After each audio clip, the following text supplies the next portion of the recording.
It's the 1st of February 2024, Lewis Hamilton has just announced he'll be joining Ferrari in 25 and the F1 world is shook. Nobody saw this coming yet through either a lack of belief in Mercedes or just going YOLO on that dream move in the twilight of his career. Lewis made a decision that meant Carlos Sainz was left looking for a seat in 2025. We all assumed that the upcoming Audi takeover of Sauber was the inevitable destination for Carlos. A massive manufacturer with successful motorsport heritage has hosted Carlos Sainz Sr. for many a year and offered great potential upside for the refreshed 2026 regulations and beyond. Yet here we are, we're in July and the driver transfer market seems more unstable than ever. I really thought we'd have had this wrapped up early by now, but in the last couple of weeks, through a lack of early decision from Carlos Sainz, Mercedes' uptick in form and a plummeting Sergio Perez's form, it seemingly flipped the driver market on its head. My name's Tommo, let's talk about it.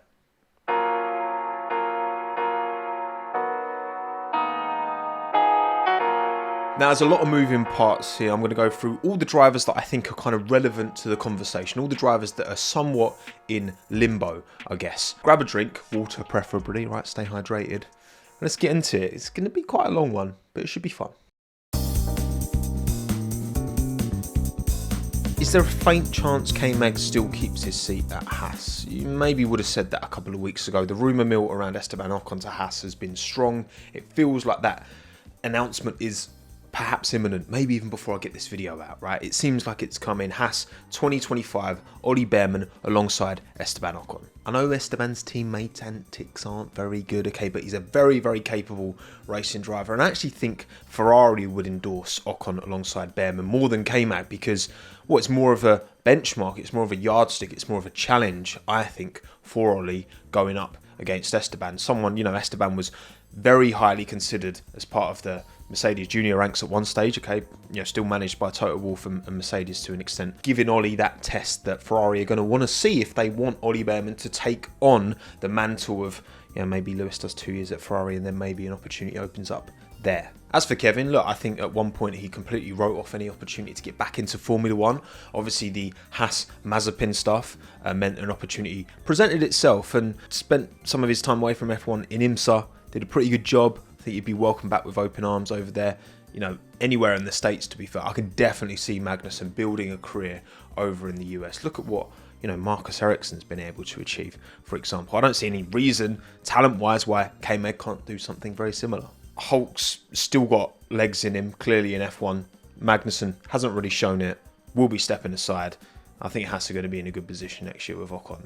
And Bearman, the only thing I'm thinking is maybe Gene Haas should have waited a little bit, because there is a North American driver that is potentially going to be coming onto the market very soon, who could be very lucrative for Haas. But before we talk about that North American driver, let's talk about another one.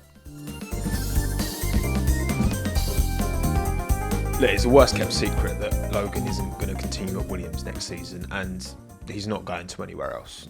That's just not happening. He will be out of this sport in 2025. The Logan Sargeant experiment hasn't really worked. It's not been awful at all times, and he's had certain factors against him. I think, this year he's not had the upgrades that Alex has had on his car at all times, because Williams don't have the facilities to bring full upgrades to both cars every weekend. We saw that with the whole chassis problem earlier this year, which then resulted in Logan missing a race because Alex crashed. That was very unfair. I felt that was the way at the time, but game's the game. I think Logan is very cognizant of all this. He was speaking recently and he says, I think considering it's taken so long to get two equal cars, it's hard to get a clear read on how things are going. What I know is I'm happy with the way I'm driving. I couldn't say that last year. I can this year. The way I see it is that Williams have all the data, okay? They have all the knowledge, and even being, hamstrung by the car not having the full upgrades, they should know whether Logan is actually putting in good enough performances. I think that's why Logan did get a second year at that team, because I think he showed enough, even if it didn't look like it from the outside. I think he showed enough to Williams internally in the data that he was capable of, hanging with Alex. It was just in those crunch moments, he never seemed to get on top of it. Why wouldn't they give him benefit of the doubt? Why wouldn't they try and make it work with Logan. I mean, sure, you can argue with, Bottas and Sainz on the market, then no matter how well Logan would have done, they still would have looked elsewhere because they're both race winners. I understand that fundamentally, but it's not like Logan's had a completely clean season, right? He's had his fair share of shunts, his fair share of issues, and I think it's in his best interest that he talks up his time at Williams as much as possible because he knows the media's listening, he knows we're listening as the fans, and he knows the wider motorsport world is listening. And again, IndyCar, Prema, great combination. It's been seen as a bit of a meme in Formula One, and I do think a lot of the criticism has been harsh, but also I do think that, if I was in James Vale's shoes, I would have had enough by now. They gave him, I think, plenty of opportunity, and unfortunately, he wasn't able to take it. I'm sure being American helped bring a few sponsors into that team, but, being from a certain country and being young is no guarantee that you're going to stay in F1 because he's not the only driver who has those two things but looks like they're going to be out the door. Look, I was wrong about Zhou Guanyu, right? Hands up, okay? I did say on record on YouTube, which is on the internet forever, that I believed he had the potential to be as good as Valtteri Bottas. I was wrong. And you know what? I felt super disappointed by Zhou this year because in his first two seasons at Sauber alongside Valtteri, I think he really did hold his own, especially as a rookie coming in. As a paid driver, right? Of course, I think that was pretty clear, considering he still had that seat last year ahead of Tad Pourchaire, who of course won Formula 2. That spoke volumes, but I think this year he's let himself down, but it hasn't been easy. But then you could say the same for Valtteri, because Sauber have not made it an environment to thrive in for their drivers, have they? The fact that Zhou felt a lot happier going back to his old chassis from the Spanish Grand Prix onwards shows that Sauber are not moving in a direction that is indicative of success. But I also think Valtteri's taken a step forward at the right time as well, because of course he's got his own seat troubles at the moment, and again I think his experience has paid dividends here in this situation with Sauber. A team struggling like Sauber, like, you're gonna punish those inexperienced drivers, I think, more so because they've got more other stuff to have to worry about than a team that is operationally and car developmentally sound, because Sauber aren't, and Zhou's not going to be able to give great feedback, and yeah, it's just not been good, has it? Commercially, he would have been a dreamboat for Audi, but he needs to back that up with speed. And I mean, the fact that he is, and to quote, I think to be a reserve driver would be interesting if they could promise a seat available for coming seasons, tells me that he knows the writing's on the wall and he's thinking proactively about how do I elongate my career in Formula One, even if it isn't a full-time seat. If I can stay within this environment, there's always a chance I can get back in. And to be fair to him, I think that is pretty sensible. To be fair, I think even staying at that team when Audi take over, I talked all about it in my video, how big a market China is to Audi. Well, if they can keep Zhou in as a reserve driver, they can bring him out for media stuff, they can take him to the Chinese Grand Prix and try and sell some Audis. A solution that works for everyone. Obviously it doesn't really work for Zhou, but he's not been good enough and he doesn't merit a seat, and I don't think Audi and Sauber are going to give one to him. Not a full-time seat anyway. There's only two available, Hulk's taking one of them, and I mean, even if you're an organisation with 4 seats, you can struggle to get the chess pieces to fit, can't you, Red Bull? They are in a bit of a pickle, aren't they, the Bulls that are red? I think, the passing of Dietrich Mateschitz has left its mark on the team.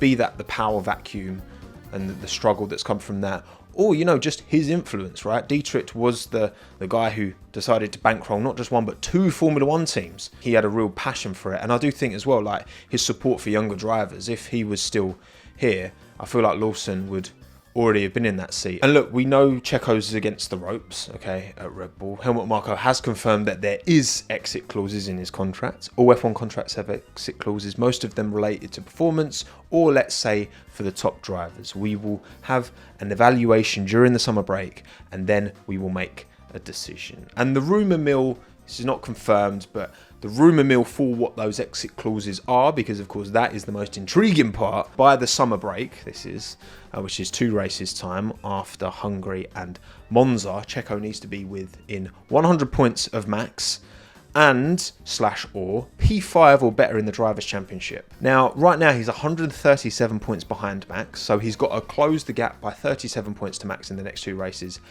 and /or he's 6 points behind Piastri in P5, but he's also only 8 points behind ahead of Lewis Hamilton in P8. Now again, look at Mercedes' trajectory, and he's got Lewis and George right behind him in P7 and 8.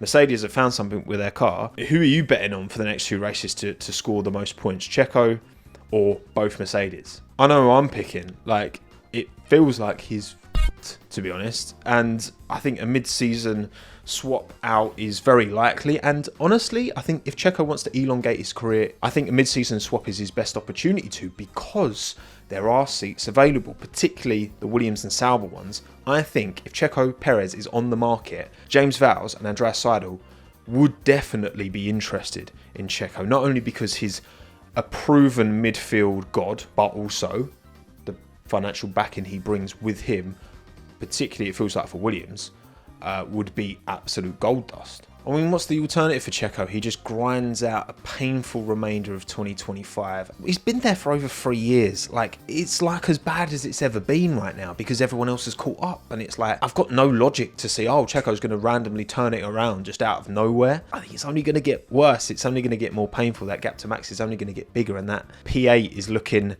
like it's going to be his by the end of the year, unless they change something mid-season. And look, holding on for dear life at a team that he has said many a time on record that he wants to finish his career at Red Bull. You know, if he does get kicked mid-season, do I see him staying on in the sport? Do I see him being interested in Sauber or Williams' opportunities? I don't. I think he'll call it quits if he's dropped. I do. He can have a rich career outside of Formula One. Many ex-Formula One drivers go on and do great things elsewhere, be that IndyCar, be that World Endurance Championship, whatever. And Checo will have these sponsors, this backing that will follow him wherever he goes, because he's a household name. He's a legend in Mexico, the sporting legend. So he's had a long career. He's won races, which is more than can be said for a lot of people, more than can be said for Nico Hulkenberg's never even got on the podium. So once again, as we've talking about, I feel like so many times, who would replace Checo, right? Because it's not going to be Yuki. We know this is extended at Racing Bulls, and Christian doesn't rate him for the seat, so I'm not even going to consider that. It is for me a straight fight, Lawson and Ricciardo, from the internal candidates anyway. You would think that Red Bull have all the information and data they need, and yes, Lawson's a rookie, kind of. He's done 5 races last year and he's only 22, but then they put Max in the Red Bull 18 and he swum, so I don't think they're going to worry too much about Liam's age. Liam's all over the simulator. He's done tests in the Red Bull, in the Racing Bulls, in the AlphaTauri last year. Daniel, they've got historic data on him. Obviously got his current Racing Bulls data as well. Like, they should have all the information they need to make an educated, performance-based decision between the 3 of them. Obviously, Ricciardo and Checo both have their commercial pool, which Liam doesn't have anywhere near as much. Will Daniel do a better job in that RB20? Will that be more suited to his learned, baked-in driving style that didn't work in McLaren, but then did work at Renault? Hard to say, but I think one thing's clear. Red Bull were definitely not sure. I mean, if they don't pull the trigger on Lawson, they could lose him. There's, rumours of him going to Sauber Audi. They're even talking Helmut Marko, obviously. He's talking about Arvid Lindblad in Formula 3. He's shone in F3, having moved up directly from F2 to F3 as a rookie and winning both races. Last week, Kent at Silverstone, he won the sprint and the feature race. He's only 16, and we are delighted you can now drive in F1 again at 17. They'll find a way to chuck him. They'll move the age down to 16 and they'll just chuck him in, right, as a child. If it's good enough for Lamine Yamal, then Arvid Lindblad, crack on. Those are the internal candidates anyway, but of course there is one external candidate that, well, it has to be in the conversation, surely. Vamos, the epicenter of this whole situation, the cork in the bottle, as he keeps being called. I mean, who hasn't Carlos Sainz been linked with? First, it was the clear and obvious Sauber Audi opportunity. Then it felt like he was very close to signing with Williams. Then Alpine were like, we're going to become a customer, so we're going to have Mercedes power units, so you don't have to worry about our terrible engine anymore. And then all of a sudden, maybe Alpine. Then Mercedes have a sudden uptick in form, and it's like, maybe we shouldn't promote a 17-year-old and actually put a known entity into a car, because we could actually fight for a title in 2025. And then Perez starts absolutely honking and is potentially out of a seat. Plus, that Mercedes uptick in form maybe makes the Mercedes opportunity more appealing to Max, because that means Max can move away from Horner. Well, mainly Jos move away from Horner, because that situation doesn't seem very tenable long term, and move to Toto, who will just take Max in with open arms and be like, hello, you're my new favourite. Sorry, George. Look, Carlos is an excellent driver, 10 years of experience. He's like an engineer in his feedback. He's exceptionally intelligent racing IQ, and he's got a decent bit of commercial and fan support from Spain as well. He ticks every box at least a bit, and I think racing IQ is probably his biggest strength. Actually, I'd say he has that over Charles Leclerc, and I say that in terms of decision making. I guess I think Charles' racecraft is clear, but Carlos is a more mature driver behind the wheel, I think. Look, he's in his peak. He needs to make a decision that's really going to work for 26 and beyond. I mean, maybe Mercedes 25, it's 1 year of title fight, but he's 29 years of age.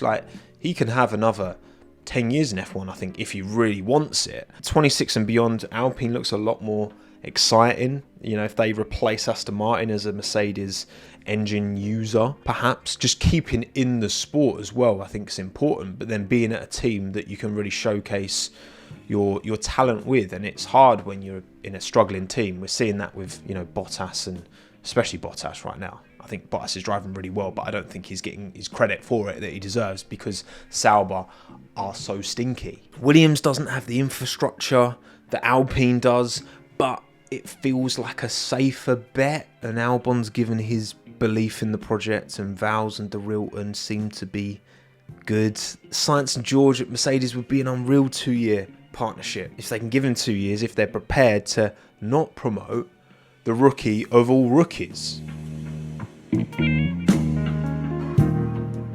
Andrea Kimi Antonelli has hype for days, right? And Williams and Antonelli does sound like the sensible way of doing it. That's how George was brought into the sport, through Williams. Cut your teeth at Williams, 3 seasons there, then get your opportunity at Mercedes. We know Williams made the call regarding a super license for Antonelli earlier this year, and look, it's not just them taking on a Mercedes junior.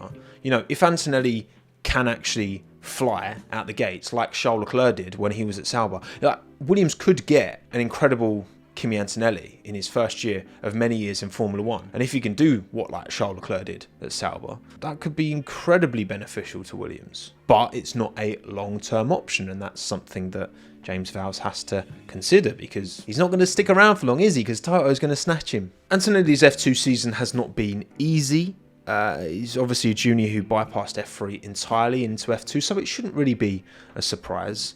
But he's still only 17. Remember, right? All the drivers around him are older. Crawford, Hadjar, Bortoleto, they're all 19. Zane Maloney, Paul Aaron, they're 20. Colapinto and Hauger are 21. Sitting P8, he's got a sprint win to his name, 4 P4s.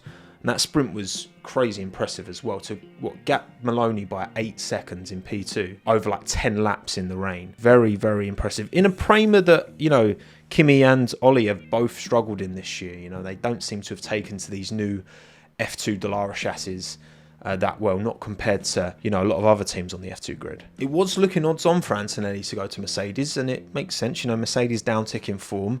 They're kind of an upper midfield team on the fringes of podiums. It gives Antonelli a less pressurised environment. You're not going for a title in that Mercedes, but obviously Mercedes now, this kind of uptick in form, they've found something, they've turned it around in terms of these current regulations, and it does look like they're going to be just as in the fight for 2025 as McLaren, as Red Bull. With all that, do you want to put Kimi into that environment, that high pressure, we're going for a title environment? Is that going to be indicative of success for the team? But also, when he does make those, because he will make, everyone makes mistakes. Max made mistakes when he came into F1, so did Charles, so did Lewis, everyone does, right? You need to get through those, and having the scrutiny of being in a top team and making those mistakes, that could really hurt Kimi. The pecking order of these F1 cars has changed loads in 12 races, and we've still got 12 to go. So it's going to change loads then. And then you've got obviously the winter break, which then all the cars will develop, and then by the start of 2025, the pecking order would change again. There's no easy way of doing it. I mean, maybe even Williams, they just come out of nowhere. I don't see it happening. But if, Antonelli was to go to Williams, there's no guarantee. There's not really a worst, Sauber exists, I guess. The gap between the top and the bottom is smaller than it's ever been in qualifying pace. So Williams want to be taken seriously long term. Do they Is it in their best interest to kind of take on Antonelli and probably get a bit of a discount on the Mercedes engines versus taking on someone else who I've long purported to be the right choice? They're available on the driver market? Maybe. Because Sauber Audi don't seem to really want Bottas. They wanted Carlos Sainz, they don't seem to be getting him, and even now Valtteri seems a bit turned off.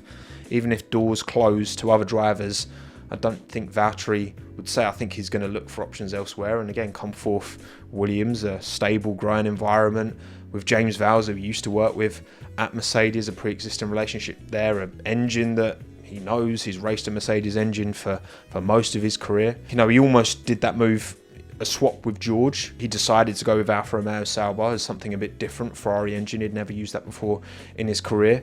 Unfortunately, that move hasn't led to anything, like, at all. And obviously he's rumoured at Alpine as well, which would make sense from Alpine's point of view, you know, a bit of stability. You're not going to get Bottas beefing with Gasly like Ocon are you? Like, Bottas is an exceptional teammate. He's, you know, Lewis's favourite ever teammate. It's a way up, I think, for Valtteri, but I think with his experience and playing to his strengths, and I just feel like him and Williams just make so much sense in so many ways. But from Alpine's point of view, if they were to take on Bottas, well, there is a certain young Australian who is hoping that won't be the case. But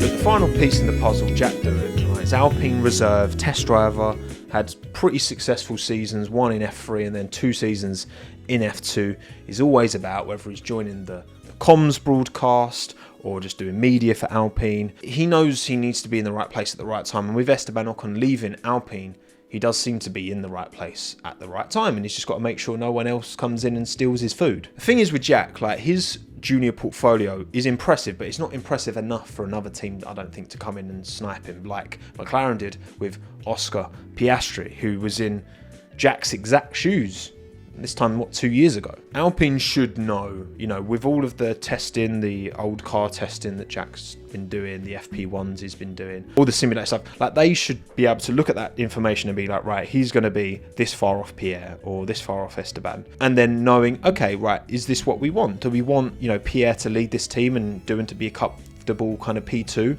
or do we think Doohan could actually be as good as Gasly, or do they want to look elsewhere and completely outside of it and keep Jack as a reserve? Sainz and Bottas, 2 drivers they've been, you know, heavily linked to, are multiple time race winners with double-digit years of experience, and of course they're going to be interested in that. Of course they are. But you know what? With Flavio at that team now, back again, who knows, right? He is almost as unpredictable as Bernie. I ain't got a Scooby. As soon as Briatore was announced, I'm like, all right, all bets are off now. They could just do anything. But I guess only time will tell, right?